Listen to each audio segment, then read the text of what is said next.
Evangelho deste dia, que fala da cura de um paralítico. Portanto, vamos acompanhar a leitura do Evangelho deste dia. Entrando em um barco, ele atravessou as águas e foi para a cidade. Aí trouxeram um paralítico deitado numa cama.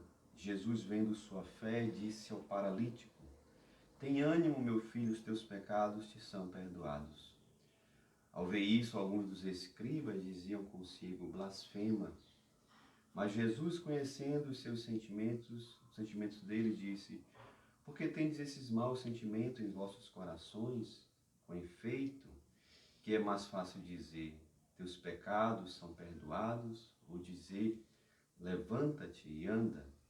Pois bem, para que saibais que o Filho do Homem tem poder na terra de perdoar os pecados, disse então ao paralítico: levanta-te, toma a tua cama e vai para casa. Ele se levantou e foi para casa.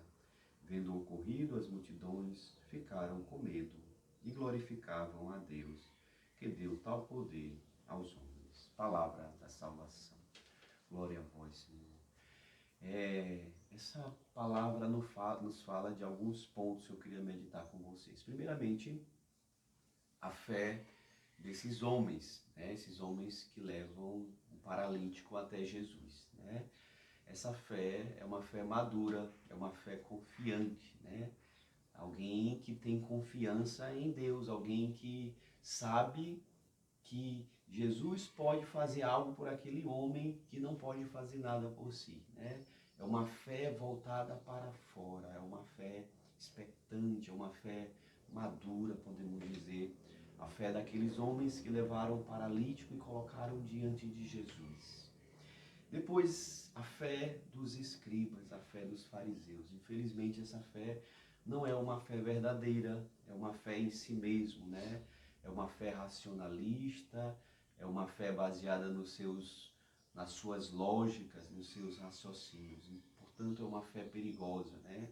As pessoas que usam muito raciocínio, que se deixam levar muito pela razão, elas não têm uma experiência verdadeira com Jesus, com Deus, uma experiência de fé madura. Por isso, elas ficam ainda na superficialidade, elas ficam ainda no julgamento, né? Elas ficam em busca de sinais para crer. E mesmo que aconteça um sinal, como foi a cura desse paralítico, eles ainda não creem, porque estão muito presos às suas lógicas, né? Então, essa é uma fé, de certa forma, imatura, uma fé voltada para si mesmo, né? Talvez os fariseus, eles acreditavam muito mais em si do que acreditavam em Deus. Depois, a fé desse paralítico, que talvez era uma pessoa que não tinha fé, mas a experiência de ser perdoado, a experiência de ser redimido dos seus pecados, né? E é isso que acontece conosco, sobretudo por meio dos sacramentos, por meio do nosso batismo, por meio da Eucaristia, né? Por meio da confissão. E aqui nós vemos a experiência deste homem que era paralítico, deste homem que de certa forma não poderia fazer nada por si, mas outros levaram ele e colocaram ele diante de Jesus, e ali ele pôde caminhar. A partir daquele momento ele pôde caminhar sozinho, ou seja, ele foi iluminado, ele teve uma experiência com Deus, ele foi perdoado os seus pecados, e aí ele pôde trilhar um novo caminho. Então, a fé, ela nasce dessa experiência com Jesus, desse encontro com a misericórdia, desse encontro com aquele que nos perdoa, com aquele que nos coloca novamente de pé, com aquele que nos retira da nossa imobilidade. Então, aqui nós vemos alguns exemplos de fé, né? E eu pergunto: qual é a fé que você tem hoje? Em qual estágio você está, né? Você está como paralítico ainda nos seus pecados, necessitando da misericórdia de Deus? Você está como esses homens que levaram o paralítico, que são aqueles que intercedem, aqueles que têm um olhar espiritual, aqueles que carregam os outros de certa forma por meio das suas orações, da sua intercessão? Ou você é como esses fariseus também, que têm uma fé muito ligada à razão, né? Muitos aos seus raciocínios? Então, Jesus hoje nos chama a ter essa experiência concreta com Ele, né?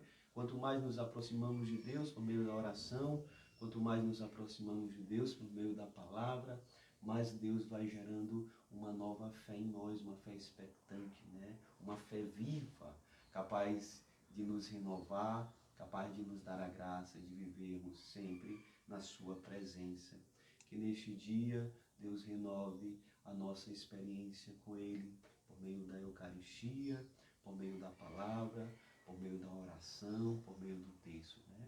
Que todos os momentos do nosso dia sejam um encontro com Jesus que renove a nossa fé. Que Deus te abençoe. Shalom.